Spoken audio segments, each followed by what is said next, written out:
Hello, everyone, and welcome back to Coach Craig's Sports. This is the Week 10 NFL DFS core pick video. So if you haven't been here before, first of all, welcome in. But essentially what I do in this video is I go through each position: quarterback, running back, wide receiver, tight end, and defense. Talk about one player that I do like for my core for each position this week. I go through the Run the Sims projected ownership for each player, as well as the optimal appearance rate, and then their fantasy points per game, their price tag on both sites. Earlier this year, I was doing the little bit of graphics, but haven't had quite as much time as of late. So I have it up on DraftKings. I have it up on FanDuel, just kind of for that type of visual. So if that's something you don't like, you can throw some down in the comments, but that's just kind of where we're at this point in time. But before we get started, I'm going to say a lot of the reasoning that I like these guys this week are because they're in very favorable matchups. Every single one of these is going against a team that is top 5 in allowing points to their specific position this week. So we're going to start off at the quarterback position with Russell Wilson. He's $5,900. It's the cheapest price tag he's been all year on DraftKings. He's $6,900 on FanDuel, so he's a really cheap price tag over there as well. He's averaging 15.6 fantasy points per game on the DraftKings side, 15.09 points on the FanDuel side. Hasn't been a great year. Nobody's going to lie about that. Denver is coming off their bye, and typically when teams try to get things right, especially when they've struggled as much as the Broncos offense has struggled, a lot of that's implemented during the bye week. That's where you can make your major changes, come out and look and execute well. So I think that's what's going to happen this week with Russell Wilson. So I do have a lot of interest in him. He goes against the Tennessee Titans, who have been pretty poor versus quarterbacks, wide receivers, and allowing passing yards so far this season. So I do have a lot of interest in Russell Wilson this week, stacking him together with Cortland Sutton or Greg Dulcich. You could do Jerry Jeudy as well, but I'm just not as high on him overall personally this week. But with that being said, he is projected 3% ownership on both DraftKings and FanDuel, and the optimal appearance rate on both sites is actually 2.8% as well. So not going to be a super popular play. Probably the cheapest we're going to get him all season. Coming off that bye, looking to get things right. Why not go to Russell Wilson this week? Then at running back, we have another Wilson in Jeff Wilson Jr. He is the running back for the Miami Dolphins. He's $5,500 on DraftKings. He's $6,500 on FanDuel.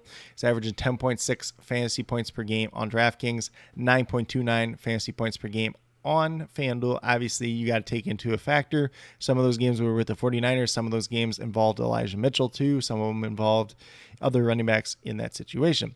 He came in after getting traded to the Dolphins, played 49% of snaps, outsnapped Mostert, outtouched Mostert, week 1 with the Dolphins. That does not happen very often. So obviously they wanted him on this team, and they plan on getting him very involved overall. And especially when you look at the comparison between him and Chase Edmonds, who they just got rid of, how much more involved he was, it's a big, big deal.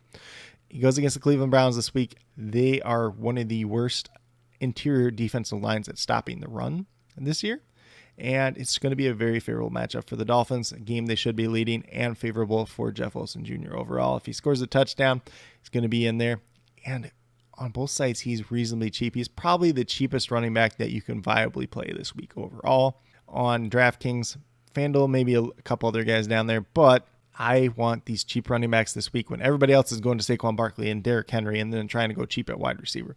Why not go cheap at running back? Why not go cheap at quarterback and pay up for the stud wide receivers? And I think that's going to be the recipe for success overall this week. And then in terms of the projected ownership on DraftKings, he's 7%. Optimal appearance rate is 10%. And then on FanDuel, his projected ownership is 4% with an optimal appearance rate of 9%. So a good amount of leverage to be had on FanDuel, a little bit of leverage to be had on DraftKings. Jeff Wilson Jr., one of my favorite running backs to play this week, and he saves you a bit of money as well. Then we move down to wide receiver with Cortland Sutton. He's only $5,600 this week on DraftKings. I believe that's his lowest price tag of the season. $6,200 on FanDuel. Yes, it's kind of been an up and down season. He had a couple double-digit weeks early on in the season. Hasn't been that great as of late. Denver Broncos were on bye last week. They are implementing changes into their offense. They're going to get their playmakers involved this week and try to put points up on the board. There's no lie about that. Tennessee Titans defense, not so good against the pass. They are, bottom 5, obviously, allowing fantasy points to the wide receiver position. Depending on if you look at DraftKings or FanDuel, it's 29th or 30th, I believe, between the two different sites. Cortland Sutton's going to be a pretty good play this week. He has that rapport with Russell Wilson. We saw it early on in the season. Jerry Jeudy maybe a little bit more involved lately, but Cortland Sutton's the one that he has leaned on so far this year. In terms of fantasy points per game, 11.4 on DraftKings, 8.84 on FanDuel, so not as great over there, but obviously you're looking for the touchdown on the FanDuel side either way. In terms of projected ownership, Cortland Sutton is the chalkiest guy that I do have in my core for this week. He's 15% on DraftKings. He's 11.6% in the optimal appearance rate this week. So you're losing a little bit of negative leverage there, but if he pays off, it's not going to matter either way. Plus, we already have him stacked with Russell Wilson, who nobody else is playing. And then on FanDuel, he's at 12% projected ownership, 11.3% in the optimal appearance rate. So it's pretty similar there, but once again, we still have him stacked with Russell Wilson, so we're gaining leverage there as well.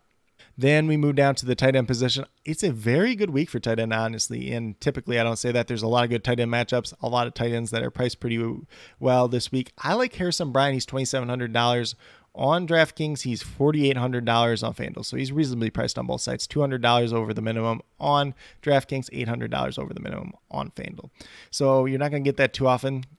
Last time they played, which was week 8 before the bye, played 74% of the snaps.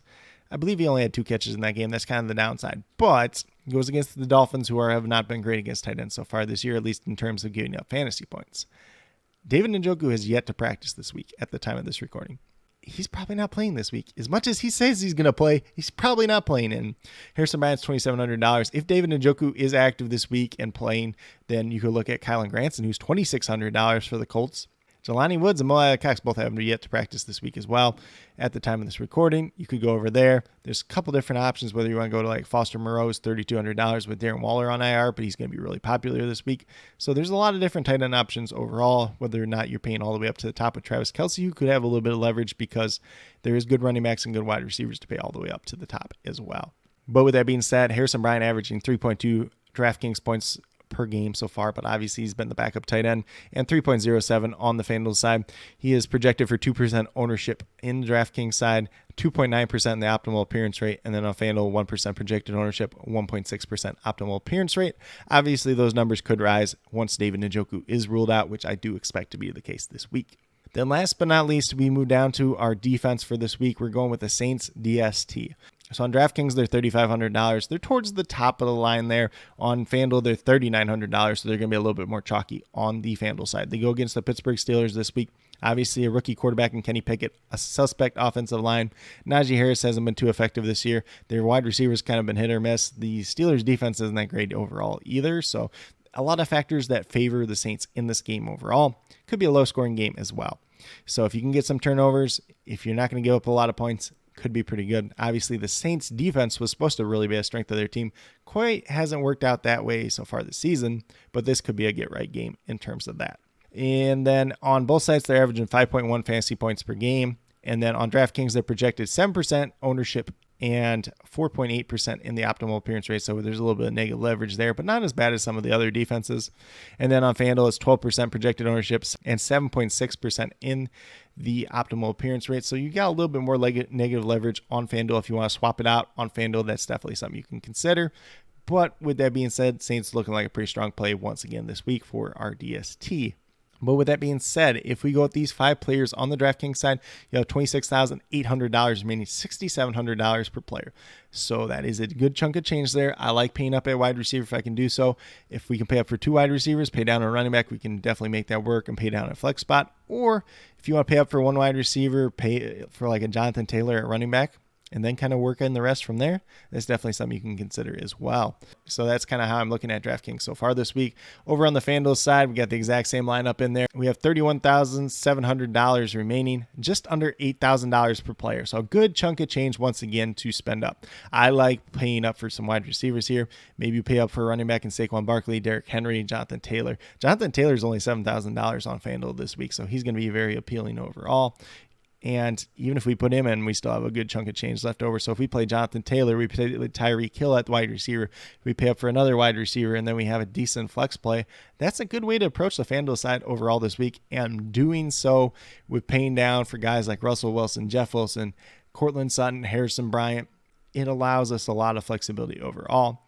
And if you didn't want to play Russell Wilson, you still want to play Cortland Sutton, you can do that, play a different quarterback, and then kind of build from there too. There's a lot of different ways to approach the slate overall, but it is a slate that I do like quite a bit as compared to weeks past. But with that being said, these are my core 5 picks for both FanDuel and DraftKings for NFL DFS Week 10. As always, if you have any questions related to NFL DFS, be sure to leave them down in the comments below. Also, be sure to note whether that is a FanDuel specific or a DraftKings specific question, just so I can help you as best as possible. Also, be sure to let me know your favorite play overall on this week's slate, whether it's on DraftKings or FanDuel, or maybe you play on a different DFS site and you're just checking out the video. Definitely interested in hearing what you guys have to say. And then also be on the lookout for my NFL DFS cheat sheets for both DraftKings and FanDuel going up at WeBetATS.com. I will try to link them in the comments to this video as they become available. And then also be sure to check out the Patreon at patreon.com/CoachCraigSports. I have my NFL DFS 10 sheet over there. Goes over the main slate, the Thursday night game, which is already over at this point in time. It'll have the Monday night stuff there too, as well as my Monday night live stream. And then it also has some access to snap count spreadsheets, matchup sheets, everything else like that as well. So if that's something you're interested in, definitely be sure to check that out. It is a small monthly donation, but I try to keep that price tag very reasonable at the same time. But with that being said, if you are new to my channel, please consider subscribing. Definitely would appreciate it. Helps to build the community that we're trying to build here at Coach Craig Sports, which is one that's truly for you, the viewers, helping you with your DFS. Right now we have NBA DFS and NFL DFS. And then with that being said, if you are a new or current subscriber who is yet to do so, also be sure to hit that notification bell down below. It's going to let you know every single time I post up a new video. Like I've been saying, I post up daily NBA DFS core pick videos Monday through Friday. I got the weekly NFL DFS core pick video, which is obviously this video. It comes out every week, typically on Friday, and then the live streams for the Monday night and Thursday night football games, taking a look at the single game showdown slates, primarily focused on DraftKings, but I know there are some people that tune in that like to play on FanDuel as well, so we'll touch on FanDuel if we have the time to do so as well. But with that being said, that's all I have for today's video. Hopefully you all enjoyed, and then last but not least, special little shout out to each and every one of you watching today's video. I truly do appreciate you taking the time out of your day to watch this video. Definitely means a lot to me, and I hope each and every one of you has a great rest of your day.